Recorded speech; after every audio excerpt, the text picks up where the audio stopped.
I realized that Ernie Taminga, who's been videotaping, has been doing group spiritual direction as a participant for many years. And so I asked if he would be willing to tell you just a little bit about his own experience in this process that we started at Trinity Episcopal Church.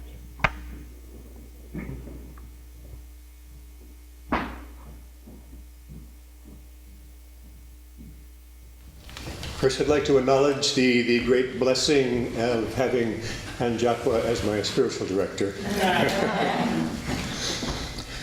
Our group, if you asked me just without any preparation how long we've been meeting, I would have said, 3-4 years. But I'm always wrong about how many years these days. Been trying to figure it out. I think we've been going 8 or 9 years. We started out with Georgia Noble, who helped found the practice at Trinity.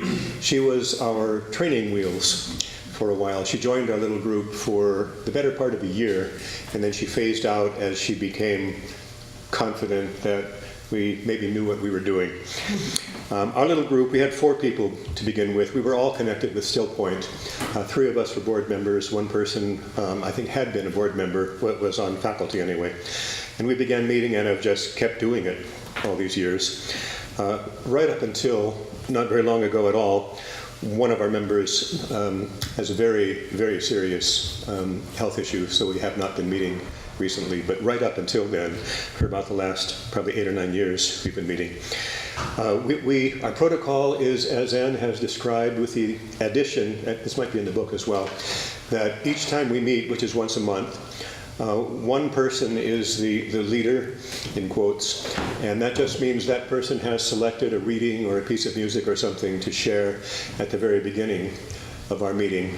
And then we go into the silence together, as Anne has described, and then following that, the turn-taking and the particular kind of response that you have described and will be describing. One of the advantages of a long-term group is we've really become aware of the arc of each other's lives. We've also become aware of the wisdom style of each person. There really is something to that. Hard to describe, but it's just something that you really deeply appreciate once you really get a deep feeling for the kinds of wisdom that each person in the group bring. Very briefly, at the risk of over-contextualizing, for me, this doesn't belong to, but goes along with a phrase called the emergence of a new we. That phrase is going around a lot in human development circles and spirituality circles. And some have said in human development circles that just as the human potential movement kind of got invented in the 1960s and it's become embedded in our culture now, the techniques for individual human development, the prediction by some folks anyway is that this new we and the exploration of intersubjectivity is going to become gradually, take a long time, but gradually part of the culture going forward. And from my perspective anyway, this group spiritual direction is a real strong component of that, because it is almost like a new we emerges in that group. So you're not just a little group of people, but we are, period. We are. And I encourage anyone who hasn't already experimented with it to give it a try.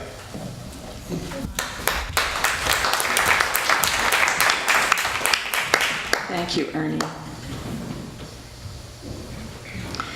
So now we have just around 2 hours, not quite, but almost. So we have spaciousness in time to use to pursue this work. And so I just invite you all to begin to participate, and we'll just trust God in us to move us into this. And I'd like you to take out your blue prayer on the back of the opening prayer, the prayer before silence.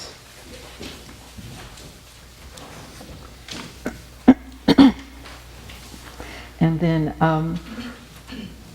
I'll lead us through this. It won't, we're going to move into back. What we'll do first, I think I'm getting this backwards. What we'll do first, hold on to your blue piece of paper, and we'll move into our groups of 4. And that means that we will count off 1 through 7. 1 through 7. And that should end up giving us groups of 4, I trust. So, shall we start over here as we did before? So 1, 3, 6, 1, 2, 3, 5, 7, 1, 2, 1.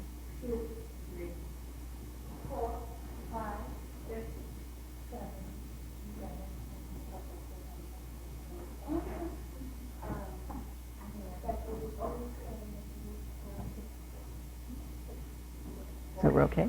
Okay. So if you will move into a space where there can be 4 of you, and this time, you can change these chairs around if you want to make groups of 4, if you want to be on the same level, that would be fine.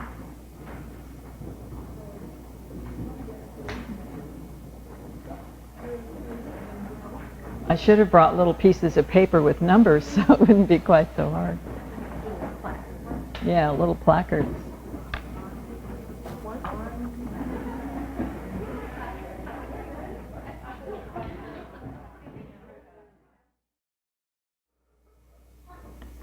Has everyone found a happy home?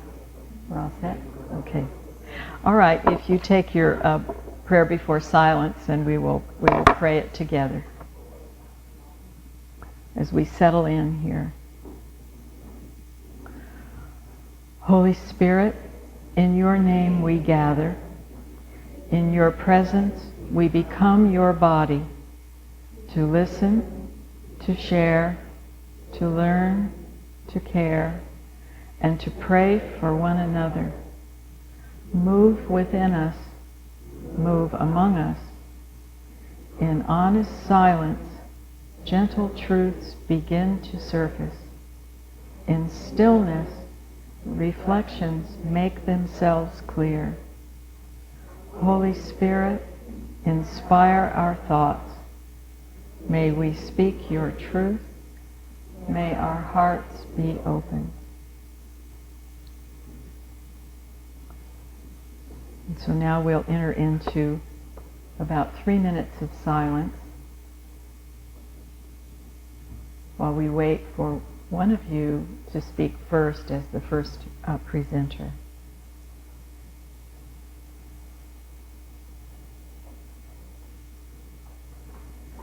And now we have a chance to wrap up and share together your experience of this, very much like we did this morning, but we also have some items on a review sheet that you may use if you're doing this elsewhere. And it's on the back of your green sheet, and it goes through the various questions that one might ask of themselves about how we did in the group process and how we did individually as we were invited to go deeply in and listen. But first I'd like to hear from you. Just basically anything you'd like to say about the process itself. Yes. I found it very exciting and so powerful with the gathering of that collective wisdom. Something greater is happening here. Yes, the gathering of the collective wisdom caused something greater to happen in the group. Yes, Mm-hmm. and that building upon what Ernie said earlier, that each person has their style of Yes. communication, and it's so gratifying. Yes. And enriching. Mm-hmm. Each person has their own style of wisdom and their own way of presenting. And it is, like Ernie said earlier, it's a collective that's quite wonderful. And we don't want to miss that. I hope we find ways to gather with others again, because it, I shouldn't say this, but it always happens, right? It always happens. Mm-hmm. Anything else? Yes, Bill. I just want to say that I'm glad I was in the best small group. Oh, Bill. He was in the best small group. Well, what do you think? Yeah. I say that in true humility. Yeah. Right. Yes. I found myself, I loved it. I mean, I think it's amazing, and we were silent more than not, actually, which I thought was really wonderful that we felt comfortable enough for that. Right. Mm-hmm. On a personal level, there was at times hard for me to know, I just needed to be mindful of when there's too much of this and not enough of this. Yes. Right? And then discerning, is this or is this? Yes. You know? So just always sort of mindful, particularly as I was responding to people. Yes. Yes. When we're responding in this process, it is hard not to be doing that, but you have to do that. You have to kind of check it out to see, is this just coming out of my head or out of my heart? You know. And of course, some things out of our heads are just fine, but still, we really want to find the deepest place for this if we can, without judgment if we can't. And not just saying something to say something. Yes, exactly. To give ourselves permission to be silent, even when it's supposed to be our turn, is also, I would say, for some of us anyway. Someone else over here has their hand up. Yes. Yes. Yes. In a community over time, it's even more profound, of course. Yes.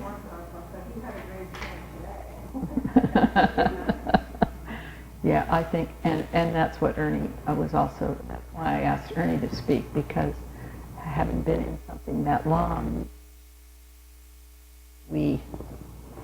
that's very powerful. Yes, Elizabeth. Four people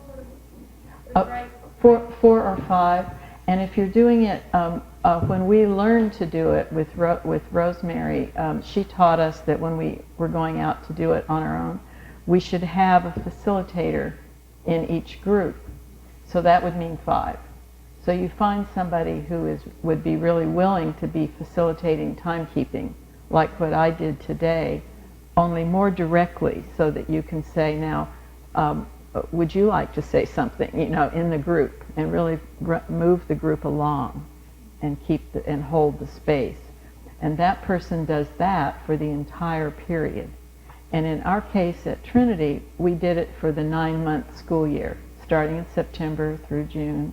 One person agreed to be the facilitator for each of the small groups. So it's 4 people and then a facilitator who only facilitates, except that they're, of course, in the silence and they're also hearing. So you get a lot. I've been the facilitator in the small groups, and you do get a lot out of it. You don't get to bring your own things, but you get to be in the collective. Sure. And these are not rigid things. If you see, it's moved. We've changed, moved from what we used to call group spiritual direction to the Parker Palmer Circles of Trust. So it has a life.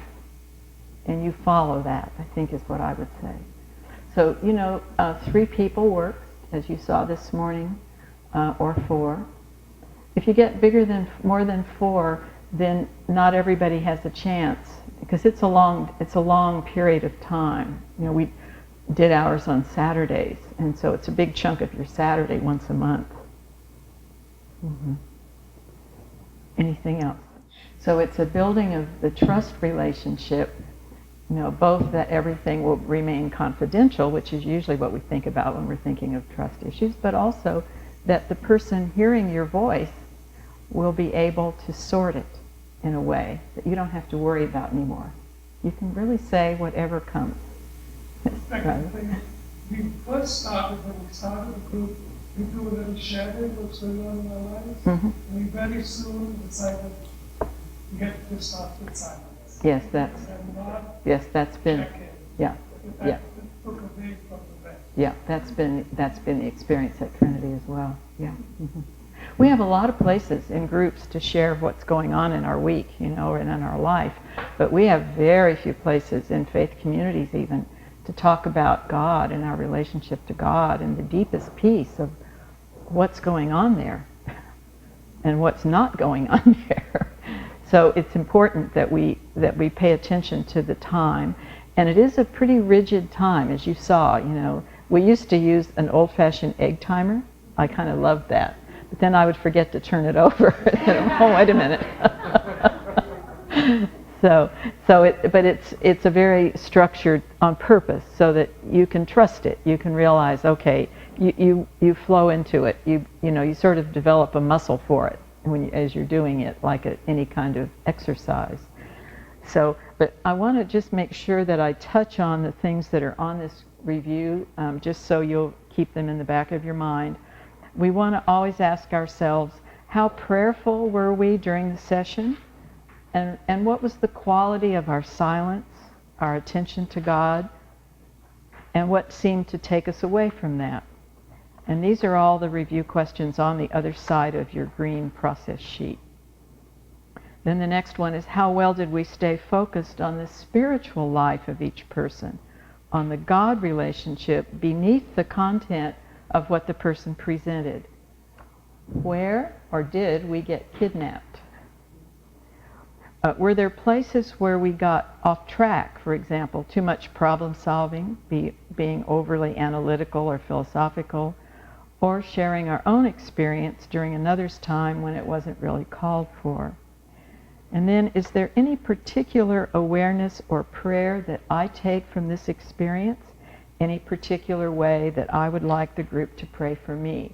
And this is the traditional way of processing the final piece every time, every month, so that you really have a chance to prayerfully consider all of these questions. Yeah, in the group at the end. We ask ourselves this, you know, and prayerfully, and you see there's a little space to write if you wanted to write what's there, and then you can share it if you want. But it's a group process. Everyone sits there and we do that at the end. Yes. So how long do you allow for this? Are people mostly writing and sharing what they want, or is everybody going along with it? Either way, it's just however however it seems to work that day. For us, at least, it has been that you want to make sure you consider each of these questions, and however you do that is really up to the group on the day of. Okay. So we hope that you'll have an opportunity to do this again if you want, and that you'll be brave and call others to it for yourself as well in your own community. It's been a rich experience at Trinity, and will continue to be. And we have no idea what all it's done, actually, because it's so, hidden. But we know that good things happen when people gather like this. And Bill wanted me to ask a question, which I almost forgot to ask. How many of you are part of this All Saints Pasadena community, faith community? Okay, there you have it. Thank you. Thank you all so much. I told Robbie, I was a little worried about my age, that I'm forgetful and I'm not quite up to this anymore.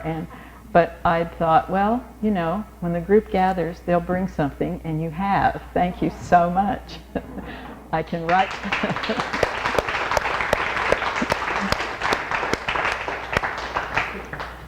I can write back to Christopher, who emailed me last night about 10 o'clock to say I'm thinking of you today and hope it goes well. I'm going to write back to him and say, yeah, the Spirit worked again, one more time. Thank you all so much. You're great, just great. All right.